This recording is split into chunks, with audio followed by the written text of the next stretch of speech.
Hello friends, welcome to my channel technology Aman. जैसा कि आप सभी जानते हैं कि इस चैनल पे हम सी लैंग्वेज की एक कंप्लीट प्लेलिस्ट देख रहे हैं। आज एक नए वीडियो के साथ स्टार्ट करते हैं। आज के वीडियो में हम ऑपरेटर्स इन सी के बारे में देखेंगे। स्टार्ट करते हैं न्यू वीडियो के साथ। Lecture 4 part 1 operators in C. Last video में हमने conversion specifications, reading input data and writing output data के बारे में पढ़ा था। अगर आपको उससे रिलेटेड कोई भी डाउट हो तो आप कमेंट करिए, और अगर आपने वो वीडियो नहीं देखी हो तो वो ऊपर आई बटन पर डिस्प्ले हो रही है। आप इस वीडियो को पूरा देखने के बाद उस वीडियो को भी देखें। आज हम एक नए ऑब्जेक्टिव के साथ स्टार्ट करते हैं। आइए देखते हैं कि आज का हमारा ऑब्जेक्टिव क्या है। आज का हमारा ऑब्जेक्टिव है operators, operands and types of operators. आज हम इन तीनों टॉपिक के बारे में डिटेल में डिस्कस करेंगे। आइए स्टार्ट करते हैं ऑपरेटर्स के बारे में। Operators: An operator specifies an operation to be performed that is a value। देखिए, कोई भी ऑपरेटर होता है तो वो एक ऑपरेशन परफॉर्म करता है। ठीक है, किस पे ऑपरेशन परफॉर्म करता है? किसी वेरिएबल पे, किसी कांस्टेंट पे, या फिर किसी एक्सप्रेशन वगैरह पे। तो जो ऑपरेटर्स होते हैं वो एक ऑपरेशन परफॉर्म करते हैं किसी वेरिएबल पे या फिर किसी कांस्टेंट या किसी एक्सप्रेशन पे। और इस ऑपरेशन परफॉर्म करने के बाद जब ये ऑपरेशन परफॉर्म कर लेते हैं तो उसका हमें एक रिजल्ट मिलता है। तो हमें रिजल्ट में क्या मिलेगा? हमें कोई ना कोई वैल्यू मिलेगी। तो ऑपरेटर होता है क्या मेनली? वो किसी वेरिएबल पे, किसी कांस्टेंट पे या फिर किसी एक्सप्रेशन पे कोई ना कोई ऑपरेशन परफॉर्म करता है। ठीक है, देन उसके बाद जो उसका रिजल्ट मिलता है उसमें हमें कोई ना कोई वैल्यू मिलती है। तो यही ऑपरेटर होता है। ठीक है, नेक्स्ट लाइन में जो लिखा हुआ है कि the variable constant can be joined by various operators to form an expression. तो जो वेरिएबल्स और कांस्टेंट वगैरह होते हैं वो अलग अलग ऑपरेटर से आपस में ज्वाइन होते हैं। ठीक है, और जब ये आपस में ज्वाइन होते हैं तो क्या फॉर्म होती है? एक एक्सप्रेशन फॉर्म होती है। तो एक्सप्रेशन कैसे बनती है? ये अलग अलग वेरिएबल्स या फिर कांस्टेंट या फिर ये जितने भी चीज़ें होती हैं ये आपस में ज्वाइन होती हैं किसी ऑपरेटर से, और ये आप मिल के क्या बनाती हैं? ये एक एक्सप्रेशन बनाती हैं। तो ऑपरेटर मेनली होता क्या है? वो मतलब वेरिएबल या फिर कांस्टेंट वगैरह पे वो परफॉर्म होता है या फिर किसी एक्सप्रेशन पे वो परफॉर्म होता है, और जब उसका काम हो जाता है तो हमें फिर एक रिजल्ट मिलता है। उस रिजल्ट में हमें कोई ना कोई वैल्यू मिलती है। तो यही ऑपरेटर होता है। एग्जाम्पल में दिया है एक्स प्लस वाई और सेमीकोलन। तो यहाँ पे एक्स और वाई दो अलग अलग वेरिएबल हैं और वो किससे ज्वाइन है? वो एक प्लस ऑपरेटर से ज्वाइन होते हैं। यहाँ प्लस का, यहाँ पे एक प्लस एक ऑपरेटर है। Operands: an operands is a data item on which an operator acts. देखिए, ऑपरेटर जिस पे काम करता है वो ऑपरेंड्स होते हैं। ठीक है, तो हमें पता है कि ऑपरेटर किसी वेरिएबल या फिर किसी कांस्टेंट वगैरह पे वो काम करेगा। ये वेरिएबल या कांस्टेंट वगैरह जो हो जाते हैं वो क्या हो गए? हमारे ऑपरेंड्स हो गए। अगर कोई स्टेटमेंट लिखा हुआ है, अगर कोई एक्सप्रेशन लिखी हुई है, उसमें कोई ऑपरेटर है तो वो जिस पर ऑपरेट हो रहा है, वो जिस पे परफॉर्म हो रहा है, वो जो चीज़ होती है, मीन्स वो वेरिएबल या फिर वो जो कांस्टेंट होते हैं उन्हें हम क्या बोलते हैं? ऑपरेंड्स बोलते हैं।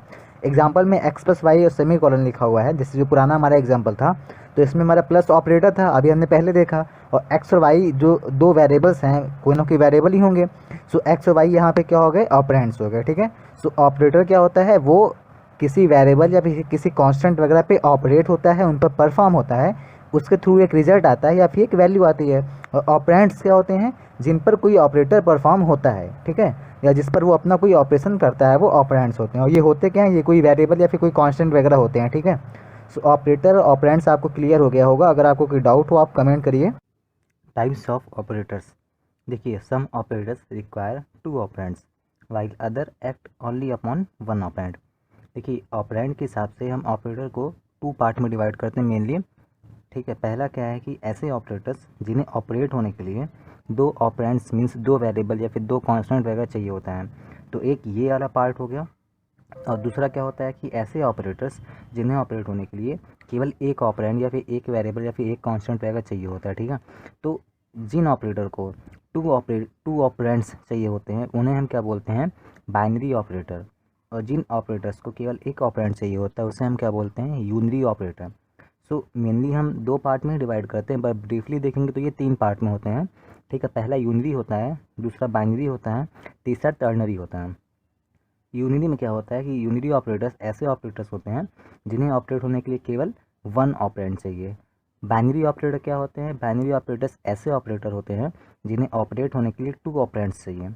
और टर्नरी ऑपरेटर कैसे क्या होता है? ये ऐसे ऑपरेटर्स होते हैं जिन्हें ऑपरेट होने के लिए तीन ऑपरेंड्स चाहिए होते हैं। ये इनके टाइप्स होते हैं। C includes a large number of operators which are मतलब कि सी लैंग्वेज हमें एक मतलब बहुत बड़े ऑपरेटर्स का एक पूरा सेट या फिर बहुत सारे ऑपरेटर्स क्या करती है, प्रोवाइड कराती है। ठीक है, अब उनकी ये पूरी लिस्ट है कि arithmetic operators, assignment operators, increment and decrement operators, rational operators, logical operators, conditional operator, comma operators, size of operator, bitwise operators and other operators. So ये पूरी लिस्ट है जो सी लैंग्वेज हमें प्रोवाइड कराती है। हमारे इतने ऑपरेटर्स होते हैं सी लैंग्वेज में। अब हम इनके एक के बारे में एक एक करके पढ़ेंगे और डिटेल में देखेंगे कौन से ऑपरेटर किस काम के लिए यूज़ होते हैं। तो आइए देखते हैं अर्थमेटिक ऑपरेटर्स के बारे में। Arithmetic operators, arithmetic operators are use for numeric calculations. देखिए, जो अर्थमेटिक ऑपरेटर्स होते हैं वो न्यूमेरिक कैलकुलेशंस या फिर वो सिंपल कैलकुलेशन जो होती है, प्लस माइनस मल्टीप्लाई डिवाइड, ठीक है, तो इस काम के लिए वो यूज होते हैं। ठीक है, अब अर्थमेटिक ऑपरेटर्स दो प्रकार के होते हैं। ठीक है, there are two types of arithmetic operators. पहला क्या है, यूनिरी अर्थमेटिक ऑपरेटर्स, एंड दूसरा क्या है, बाइनरी अर्थमेटिक ऑपरेटर्स। अब हमें पता है कि यूनिरी और बाइनरी क्या होते हैं। यूनिरी ऑपरेटर्स वो ऑपरेटर्स होते हैं जिनको ऑपरेट होने के लिए केवल एक ऑपरेंड चाहिए, और बाइनरी ऑपरेटर्स वो ऑपरेटर्स होते हैं जिन्हें ऑपरेट होने के लिए दो ऑपरेंड चाहिए। सो इनके नाम से ही समझ में आ रहा है कि यूनिरी अर्थमेटिक ऑपरेटर्स ऐसे अर्थमेटिक ऑपरेटर्स होंगे जिन्हें ऑपरेट होने के लिए केवल एक ऑपरेंड चाहिए। एंड जो सेकंड है बाइनरी अर्थमेटिक ऑपरेटर्स, तो ये ऐसे अर्थमेटिक ऑपरेटर्स हैं जिन्हें ऑपरेट होने के लिए दो ऑपरेंड चाहिए होगा। तो अर्थमेटिक ऑपरेटर दो टाइप्स के होते हैं। ठीक है, अब आइए यूनिरी अर्थमेटिक ऑपरेटर्स और बाइनरी अर्थमेटिक ऑपरेटर्स के बारे में डिटेल में देखते हैं। यूनिरी अर्थमेटिक ऑपरेटर्स, देखिए unary operators require only one operand. जैसा कि अभी हमने देखा कि यूनिरी ऑपरेटर्स ऐसे ऑपरेटर्स होते हैं जिन्हें केवल एक ऑपरेंड चाहिए होता है। ठीक है, अब एग्जांपल के लिए क्या है, plus X and minus Y. देखिए, हमें पता है कि प्लस साइन क्या डिनोट करता है कि कोई नंबर पॉजिटिव है, एंड माइनस साइन क्या डिनोट करता है कि कोई नंबर निगेटिव है। सेम चीज़ इसमें है कि मतलब प्लस एक्स और माइनस वाई मीन्स एक्स यहाँ पे पॉजिटिव नंबर है, वाई यहाँ पे निगेटिव नंबर है, या फिर वाई की जो मतलब साइन होगा वो चेंज हो जाएगा। ठीक है, अगर मान लीजिए वाई का साइन प्लस था और हमने उस पर माइनस ऑपरेटर ऑपरेट कर दिया, तो वाई का साइन प्लस था, अभी अब माइनस हो गया, क्यों, क्योंकि माइनस ऑपरेटर ने उसका साइन चेंज कर दिया। ठीक है, तो यहाँ पे माइनस का क्या मतलब है कि जो भी हमारा माइनस जिस भी ऑपरेंड पे लगेगा वो उसका साइन चेंज कर देगा। ठीक है, और प्लस का हमें मतलब पता है कि वो ऑलरेडी क्या है, पॉजिटिव है। ठीक, तो ये यूनिरी ऑपरेटर्स होते हैं। So binary arithmetic operators, binary operators require two operands. Binary operators ऐसे ऑपरेटर्स होते हैं जिन्हें ऑपरेट होने के लिए टू ऑपरेंड्स चाहिए होता है, मतलब मीन्स दो वेरिएबल या दो कांस्टेंट रहेगा।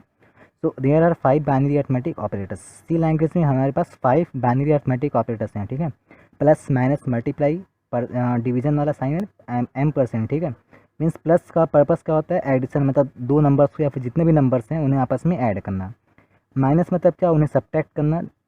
मल्टीप्लाई मतलब क्या, उन्हें आपस में गुणा करना होगा, मल्टीप्लिकेशन। फिर डिवीजन का साइन है, एंड फिर परसेंट, इसे M% का साइन बोलते हैं। ठीक है, तो इसका पर्पस क्या होता है कि gives the remainder in integer division.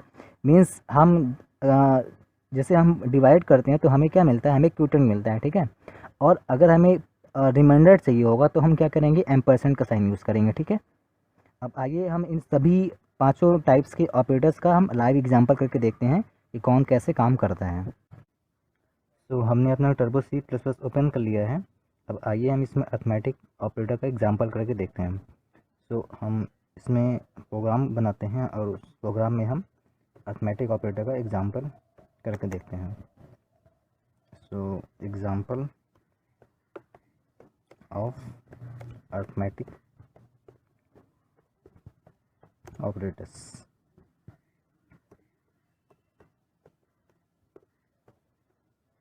ठीक है, तो अर्थमेटिक ऑपरेटर्स कितने होते हैं हमें पता है, अर्थमेटिक ऑपरेटर्स 5 होते हैं। ठीक है, इसमें हम लिख भी लेते हैं। ठीक है, सो क्या क्या होता है, प्लस ये किस काम आता है, ऐड के काम। देन फिर माइनस किस काम आता है, सब्ट्रैक्ट के काम।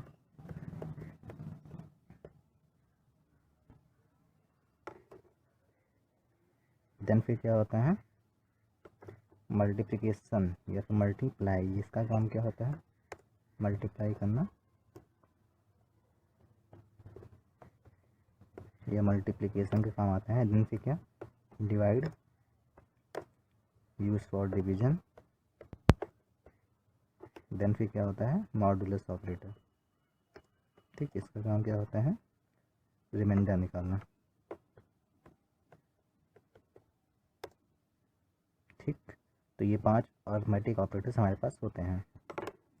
तो अब हम प्रोग्राम बनाते हैं और इसका यूज़ देखते हैं कि इसे कैसे यूज़ करते हैं, इसका क्या काम होता है, ठीक है, ये कैसे काम करता है।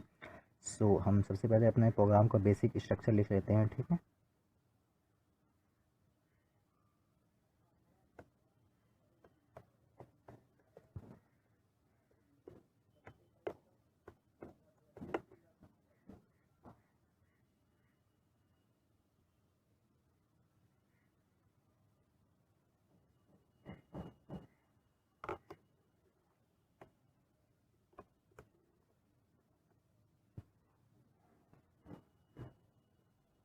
इसके बाद क्या होती है, हैश इंक्लूड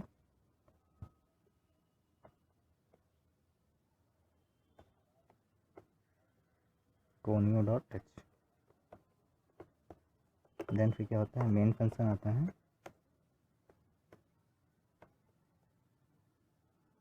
देन इसकी बॉडी आती है। अब हम इसकी बॉडी में ही कोडिंग करके देखेंगे। सो देखिए प्लस, सबसे पहले हम प्लस का देखते हैं। तो प्लस का काम क्या होता है, ऐड करना।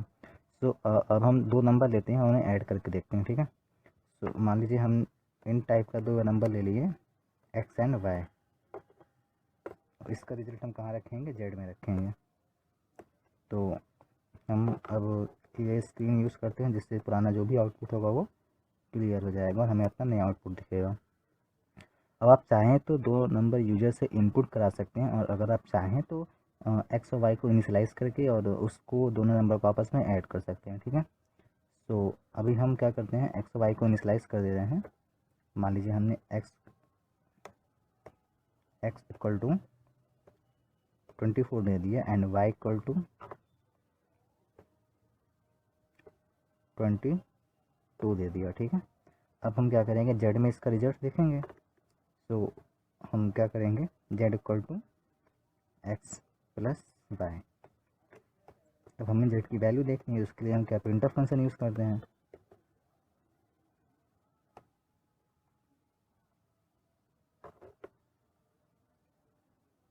तो हम इसमें ऐसे लिखते हैं कि X plus Y equal to, ठीक है। देन फिर हमारा यहाँ पे क्या होगा, %d, देन कॉमा, और %d की जगह पे किसकी वैल्यू प्रिंट होगी, जेड की, ठीक है। तो ऐसा कुछ स्क्रीन पे प्रिंट होके आएगा। फिर हम यहाँ गेट cs लिख देते हैं। तो ये हमारा प्रोग्राम बन के तैयार हो गया। अब हम इसे सेव करते हैं। सॉरी।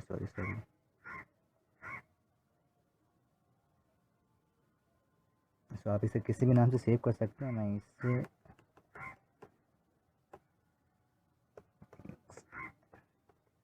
एग्जाम्पल में से सेव कर दिया हूँ। इसे कंपाइल करते हैं,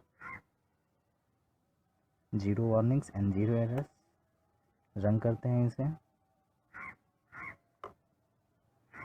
ठीक है। तो X plus Y equal to कितना आ गया, 46। तो ये देखिए हमने क्या किया, दो वेरिएबल को आपस में प्लस किया, मतलब उसको ऐड किया, ठीक है। अब आप चाहें तो यूजर से भी वैल्यू ले सकते हैं एक्स और वाई की, उसके बाद उसे आपस में ऐड कर सकते हैं, ठीक है।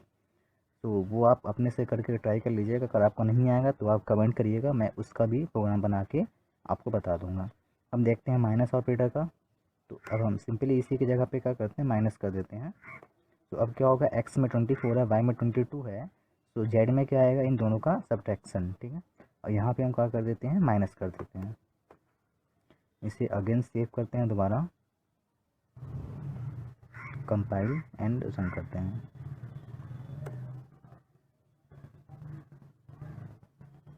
सो देखिए रिजल्ट कितना आ रहा है, 2 आ रहा है, ठीक है। क्यों, क्योंकि 24 में जब हम 2 करेंगे माइनस, सॉरी 24 में 22 माइनस करेंगे तो 2 आएगा, ठीक। अब हम क्या करते हैं, मल्टीप्लाई का देखते हैं। तो मल्टीप्लाई के लिए इसकी वैल्यू थोड़ा मैं कम कर देता हूँ, ठीक है। 12 यहाँ कर दे, 21 कर दे रहा हूँ, यहाँ मान लीजिए यहाँ 2 कर दे रहा हूँ। फिर यहाँ पे हम एक्स में जो भी वैल्यू है और वाई में जो वैल्यू, उनका आपस में क्या करते हैं, मल्टीप्लिकेशन करते हैं। और यहाँ पे हम क्या करते हैं, एक्स मल्टीप्लाई वाई करते हैं। फिर जो भी वैल्यू आएगी वो जेड में जाएगी और यहाँ पे वो प्रिंट होगी। इसे अगेन सेव करते हैं, देन फिर कंपाइल एंड रन करते हैं।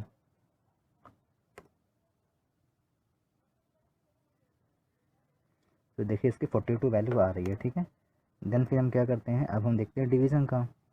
सो डिवीज़न के लिए हम क्या करते हैं, यहाँ पे मान लीजिए 20 दे दिया, यहाँ पे हमने 2 दे दिया, ठीक है। अब हम x और डिवाइड y करते हैं, यहाँ पे हम डिवाइड का साइन बनाते हैं, इसे हम सेव करते हैं, कंपाइल करते हैं, रन करते हैं। आप कंपाइल और रन करने के लिए Ctrl+F9 भी कर सकते हैं, ठीक है। देखिए 10 आ गया, ठीक है। तो ये भी वैल्यू सही आ रही। अब हम लास्ट वाला देखते हैं रिमाइंडर निकालने के लिए। तो अब हम इसी को रिमाइंडर के लिए अगर देखेंगे तो हमने यहाँ पे क्या मॉडुलस ऑपरेटर लगाना पड़ेगा, एंड हमें यहाँ पे भी क्या करना पड़ेगा, इस ऑपरेटर को लगाना पड़ेगा। अब देखिए जब 20 को हम डिवाइड करेंगे 2 से तो वो पूरा पूरा डिवाइड हो जाएगा, रिमाइंडर 0 आएगा, ठीक है। तो जेड में अभी 0 गया है, जेड की वैल्यू 0 प्रिंट होगी, ठीक। आप इसे सेव करिए, कंपाइल करिए, रन करिए, और फिर इसका आउटपुट देखिए। सॉरी,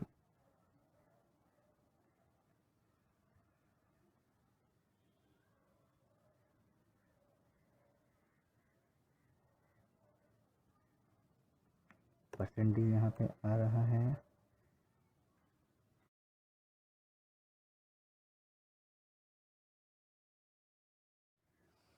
सो यहाँ पे कुछ एरर आ रही है, सो ये देखते हैं हम लोग।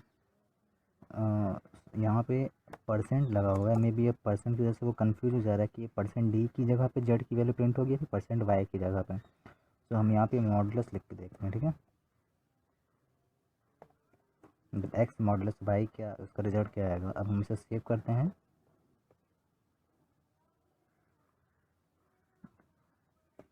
कंपाइलिंग रन करते हैं। तो देखिए इसकी वैल्यू 0 आ रही है, ठीक है। मीन्स जब हमने 20 को 2 से डिवाइड किया तो वो पूरा कम्प्लीटली डिवाइड हो गया, उसमें कुछ रिमाइंडर बचा ही नहीं। तो अगर रिमाइंडर नहीं बचा तो 0 आएगा। अब हम मान लीजिएगा यहाँ 21 करके देखते हैं, ठीक है। अब अगर हम 21 को 2 से डिवाइड करें तो 1 रिमाइंडर बचेगा।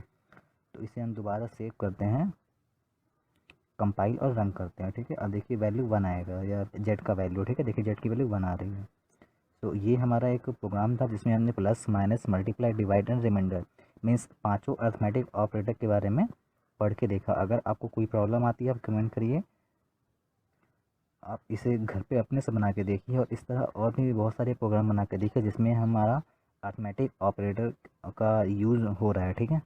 एक चीज़ ध्यान देने वाली ये है कि अगर मान लीजिए अभी हमने क्या कर दिया, जेड में 5 कर दिया, वाई में 2 कर दिया, और एक्स में 21 कर दिया। अब हम क्या करते हैं, मान लीजिए 3 नंबर या फिर 3 जेड को भी हम इसमें इंक्लूड करते हैं, मीन्स हम इसमें प्लस करते हैं मान लीजिए जेड को। तो अब पहले प्लस होगा या पहले ये मतलब ये इसका रिमाइंडर निकलेगा। तो आप ये ध्यान रखिएगा कि हमने जो बॉडो मास पढ़ा था वो अप्लाई होता है, ठीक है। तो पहले रिमाइंडर एक्स और वाई का पहले ये सॉल्व होगा, इसके बाद फिर क्या होगा, जो भी वैल्यू आएगी उसमें फिर प्लस हो जाएगा जेड, ठीक है। तो प्रियोरिटी पहले रिमाइंडर वाले मतलब मॉडुलस ऑपरेटर को मिलेगी, उसके बाद फिर प्लस ऑपरेटर को मिलेगी। तो पहले ये वैल्यू सॉल्व होगी एक्स मॉडुलो वाई, उसके बाद जो भी वैल्यू आएगी उसमें क्या होगा, प्लस जेड होगा, ठीक है। तो इसकी वैल्यू कितनी आएगी, जब एक्स मॉडुलो वाई करेंगे तो 21 को 2 से डिवाइड करेंगे, रिमाइंडर 1 आएगा, और जब 1 में 5 ऐड करेंगे तो 6 आ जाएगी। तो जेड की वैल्यू यहाँ पे कितनी आनी चाहिए, 6 आनी चाहिए, ठीक है। और यहाँ पे हम क्या करते हैं, X modulo Y plus Z, ठीक है। तो अब हम किसके वैल्यू देख रहे हैं, जेड के वैल्यू देख रहे हैं, इसलिए यहाँ % की जगह पे जेड होगा। अब इसे सेव करते हैं,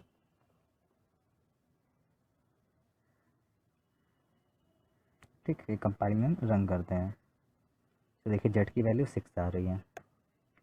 तो कभी भी अगर दो या दो से अधिक या फिर ऑपरेटर अगर एक साथ ऑपरेट हो रहे हैं तो फिर वहाँ पे क्या होगा, अगर अर्थमेटिक ऑपरेटर का केस है तो वहाँ पे बॉडो मास वाला रूल अप्लाई होगा, ठीक है। सो अगर आपको कोई प्रॉब्लम आती है, आप कोई भी दिक्कत आती है, आपको अगर प्रोग्रामिंग करने में कोई प्रॉब्लम आ रही है तो आप कमेंट करिए, मैं आपकी प्रॉब्लम को दूर करने की पूरी कोशिश करूँगा, ठीक है। सो ये अर्थमेटिक ऑपरेटर का पूरा एक अच्छे से हमने देखा इसको। So some important points about arithmetic operators. देखिए अर्थमेटिक ऑपरेटर्स के बारे में कुछ बहुत ज़रूरी बातें हैं जिसे आपको जानना बहुत ही ज़रूरी है, ठीक है। वरना फिर आप बहुत गलतियाँ करेंगे इसे यूज़ करने में, ठीक, या फिर आप डाउट में रहेंगे। सो ये कुछ इंपॉर्टेंट पॉइंट्स हैं अर्थमेटिक ऑपरेटर्स के बारे में, तो ये आपके लिए जानना बहुत ज़रूरी है, ठीक है। तो यहाँ पे कुछ 7 पॉइंट्स हमने लिखे हैं, तो आइए इन पॉइंट्स के बारे में एक एक करके देखते हैं और इसे हम लाइव एग्जाम्पल करके समझते भी हैं। सो आइए अब हम अपना पहला एग्जाम्पल मतलब पहला जो पॉइंट है हमारा वो देखते हैं, ठीक है। अब % या फिर मॉडुलस ऑपरेटर, इसे हम क्या मॉडुलस ऑपरेटर भी बोलते हैं। So can not be applied with floating point operands means जो हमारा ये पछवा वाला जो हमारा ऑपरेटर था मीन एम्परसेंड या फिर जो मॉडुलस ऑपरेटर होता है, इसे हम फ्लोटिंग पॉइंट नंबर पे या फिर फ्लोटिंग पॉइंट ऑपरेंड्स पे हम इस पर अप्लाइड नहीं कर सकते हैं, ठीक है। सो आइए हम इसका लाइव एग्जांपल करके देखते हैं। सो ये हमने अपना turbo C plus plus open कर लिया है। अब हम इसमें एक प्रोग्राम बना के देखते हैं कि जो हमारा मॉडुलस ऑपरेटर होता है वो फ्लोटिंग पॉइंट नंबर पे क्यों ऑपरेट नहीं होता है, ठीक है।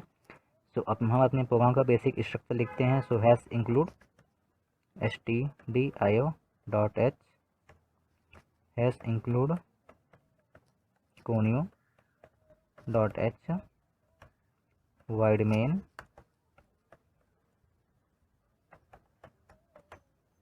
फिर इसमें हम क्या करते हैं कि देखिए फ्लोटिंग पॉइंट मतलब क्या कि वो फ्लोट या डबल टाइप का होगा, तो हम फ्लोट टाइप का 2-3 वेरिएबल बना के देखते हैं, ठीक है। फ्लोट टाइप का हमने वेरिएबल बनाया, मान लीजिए एक्स वाई एंड जेड, ठीक है। मैं 3 वेरिएबल बना लिया। अब हम क्या करते हैं कि एक्स में 21 जो हमारा पुराना एग्जाम्पल था एंड वाई में 2 असाइन कर देते हैं। फिर हम CLR SCR यूज़ करते हैं।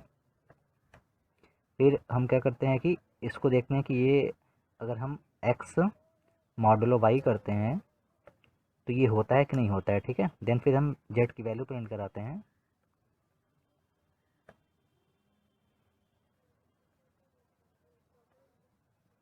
ठीक है, तो इसमें क्या लिखते हैं कि x modulo y is, then फिर यहाँ %f, ठीक है। क्यों?